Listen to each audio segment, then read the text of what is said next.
Assalamualaikum warahmatullahi wabarakatuh. Selamat berjumpa kembali di video pembelajaran materi mata pelajaran ilmu pengetahuan alam. Selanjutnya untuk anak-anakku kelas 10 PDPM dan 10 OTKP, semoga kalian semua selalu diberkahi dan dirahmati oleh Allah Subhanahu wa Ta'ala. Kemudian juga kalian mesti atau selalu menjaga kesehatan, dan seterusnya juga kalian harus tetap semangat belajar di rumah walaupun kondisinya masih dalam kondisi yang belum normal atau masih dalam kondisi pandemi COVID-19. Anak-anak sekalian, kompetensi atau materi yang akan kita bahas dalam video kali ini adalah tentang interaksi komponen biotik seperti air, udara, tanah, suhu, dan iklim terhadap komponen biotik organisme seperti tumbuhan, binatang, manusia, dan makhluk hidup yang lainnya. Nah, sebelum kita mempelajari materi yang tadi Bapak sampaikan, mari kita mulai dengan membacakan basmalah. Bismillahirrahmanirrahim. Anak-anak sekalian, kelas 10 BDPM dan kelas 10 TKP, banyak persoalan atau masalah atau kasus yang terjadi di sekitar kita yang menunjukkan bahwa komponen abiotik seperti air, udara, tanah, suhu, dan iklim itu sangat berpengaruh terhadap kehidupan makhluk hidup, baik itu manusia, hewan, maupun tumbuhan. Air, cahaya, udara, dan suhu merupakan komponen abiotik yang mempunyai pengaruh yang sangat besar terhadap kehidupan organisme makhluk hidup seperti hewan, tumbuh-tumbuhan, dan manusia.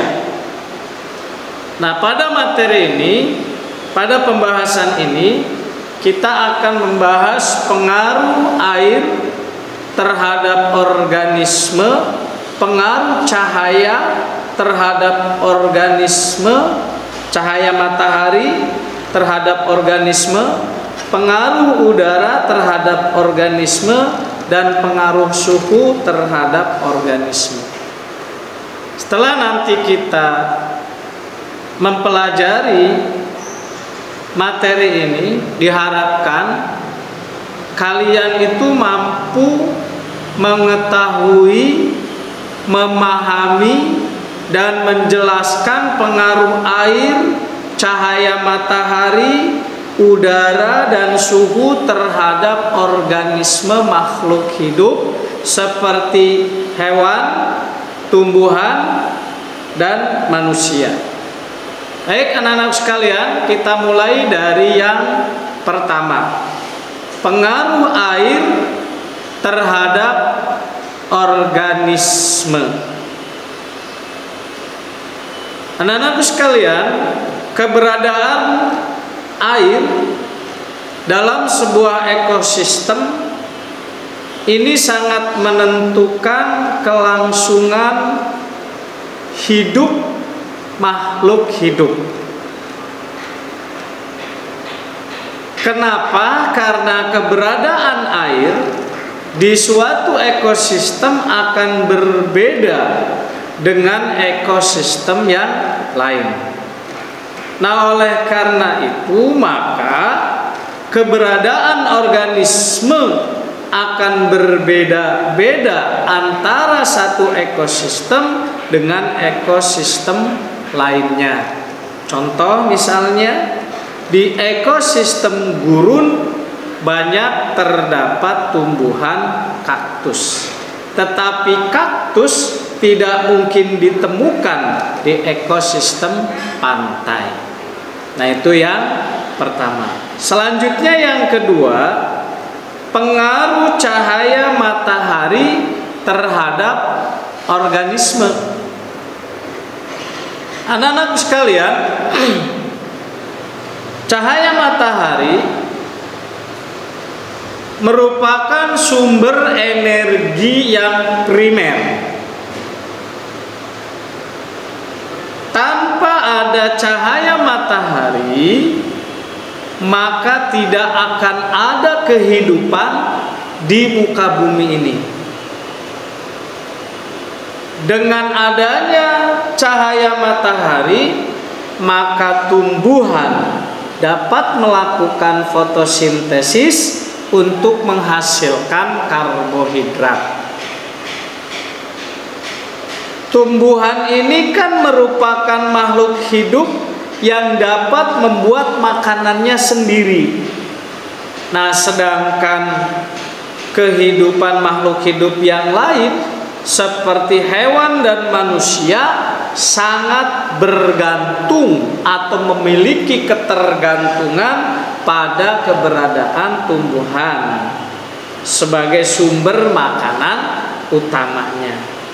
Nah, walaupun banyak hewan yang makanannya hewan yang lainnya, tetapi hewan yang dimakannya atau hewan lainnya yang dimakannya itu pasti memakan tumbuhan atau memakan hewan lain yang memakan tumbuhan. Yang ketiga, pengaruh udara terhadap organisme. Nah, selain makan, hewan dan manusia pun sangat perlu udara. Jadi selain makan nih, binatang atau hewan dan manusia pun sangat memerlukan udara, yaitu gas oksigen untuk bernafas. Nah, sedangkan tumbuhan memerlukan dari udara ini adalah gas karbon dioksida untuk proses fotosintesis.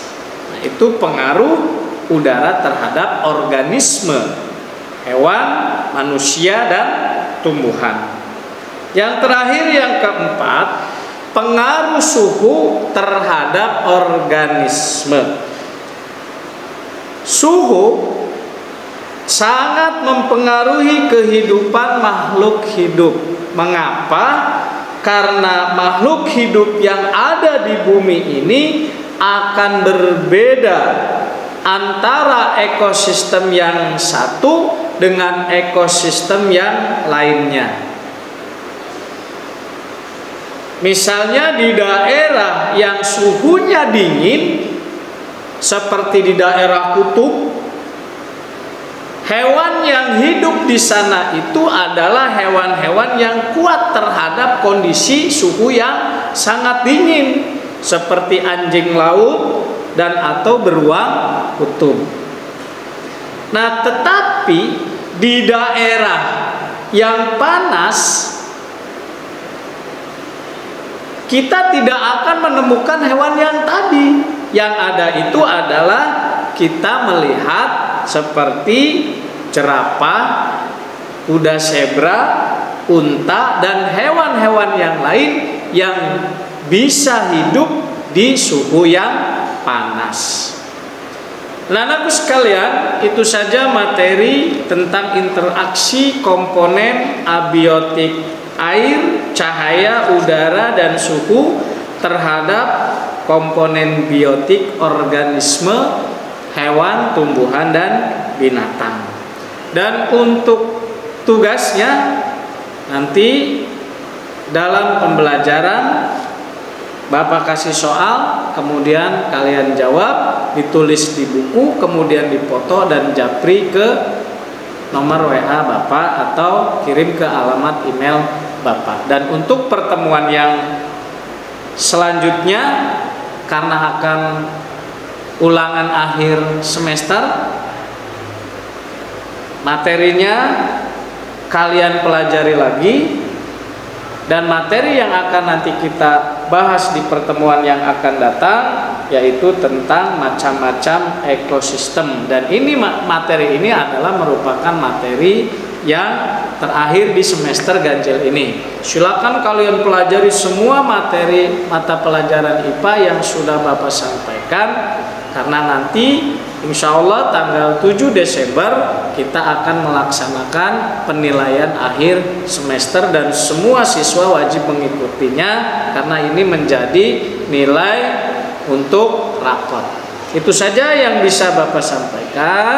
Terima kasih kalian sudah menyimak video ini, dan jangan lupa like and subscribe. Kalau bermanfaat bisa kalian bagikan ke yang lainnya. Sekali lagi Bapak ucapkan terima kasih. Bapak akhiri, wassalamualaikum warahmatullahi wabarakatuh.